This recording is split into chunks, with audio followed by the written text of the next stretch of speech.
Hello दोस्तों, स्वागत है आपका द बुक वार्मर्स पर।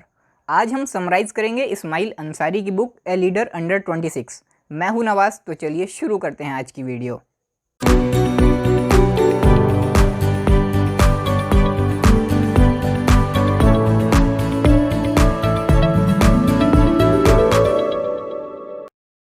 इस्माइल अंसारी 1994 में महाराष्ट्र में पैदा हुए थे और उत्तर प्रदेश के कुशीनगर में बड़े हुए। फिलहाल ये MRA मेडिकल कॉलेज से MBBS की पढ़ाई कर रहे हैं। बचपन से ही ये चीज़ों को ऑब्जर्व करने लगे और बहुत कम उम्र में इन्होंने अपना यह नावल लिख दिया था।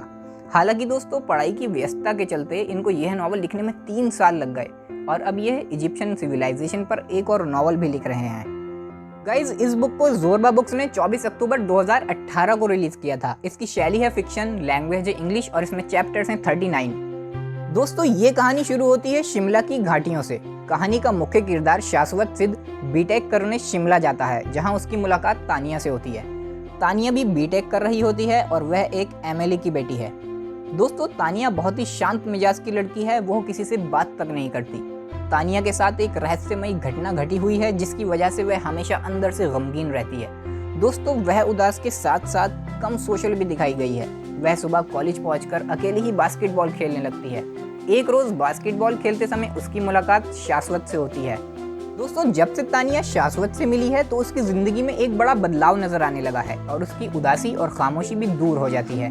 गाइज, एक दिन जब शाश्वत तानिया को शादी के लिए प्रपोज करने वाला होता है तो तानिया उससे शादी करने को मना कर देती है और बताती है कि उसकी शादी पहले से ही तय हो चुकी है। अब शाश्वत उदास हो जाता है और पढ़ाई पूरी करके वापस लखनऊ आ जाता है। दोस्तों, लखनऊ आकर वह एक कंपनी में जॉब करने लगता है, लेकिन कुछ टाइम बाद उसकी नौकरी चली जाती है। एक बार जब वह नौकरी की तलाश में ऑटो से जा रहा होता है तो उसे एक अधमरी हालत में मारिया नाम की लड़की दिखाई देती है, जो कि सड़क किनारे पड़ी है। वह जल्दी से उसे हॉस्पिटल लेकर जाता है। दोस्तों, डॉक्टर्स की रिपोर्ट में पता चलता है कि लड़की के साथ दुष्कर्म हुआ है और उसे कार से सड़क किनारे फेंक दिया गया।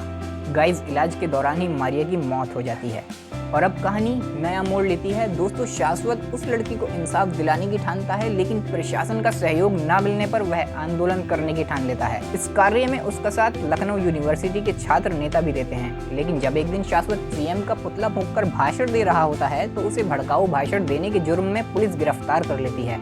हालांकि नेताओं के दबाव के कारण एक रात में ही उसकी रिहाई हो जाती है। शाश्वत की मुहिम पर पूरे देश में जगह जगह दुष्कर्म पीड़ित लड़कियों और बाकी लड़कियों की सुरक्षा के लिए आंदोलन शुरू हो जाते हैं और पूरे देश की तस्वीर बदल जाती है। हर कोई अब शाश्वत का साथ देने के लिए तैयार है। इसी बीच शाश्वत एक राजनीतिक पार्टी द जस्टिस पार्टी का गठन करता है और देखते ही देखते उसकी पार्टी पूरे देश में प्रसिद्ध हो जाती है और शाश्वत विधानसभा चुनाव लड़ता है, जिसकी एक जनसभा में शाश्वत की पार्टी के नेता उसे ए लीडर अंडर 26 की उपाधि देते हैं।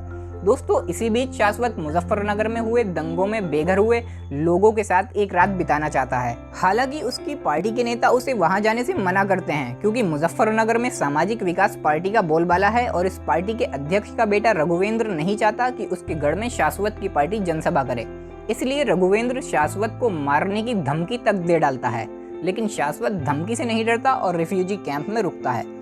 दोस्तों, वहां आकर वह चौंक जाता है, क्योंकि वहां उसे पता चलता है कि तानिया भी उसी रिफ्यूजी कैंप में रहती है। लेकिन उसकी समझ में नहीं आता कि आखिर तानिया शिमला से मुजफ्फरनगर क्यों और कब आई। मित्रों, मालूम करने पर उसे एक व्यक्ति बताता है कि तानिया के पिता उसकी शादी अपने पुश्तैनी मकान मुजफ्फरनगर में करना चाहते थे, इसलिए तानिया यहाँ आई है। लेकिन दंगे जिस दिन हुए उसी दिन तानिया की शादी थी और तानिया के माँ बाप दंगों में मारे गए। वह तानिया अकेली हो गई और वह भी रिफ्यूजी कैंप में रहने लगी।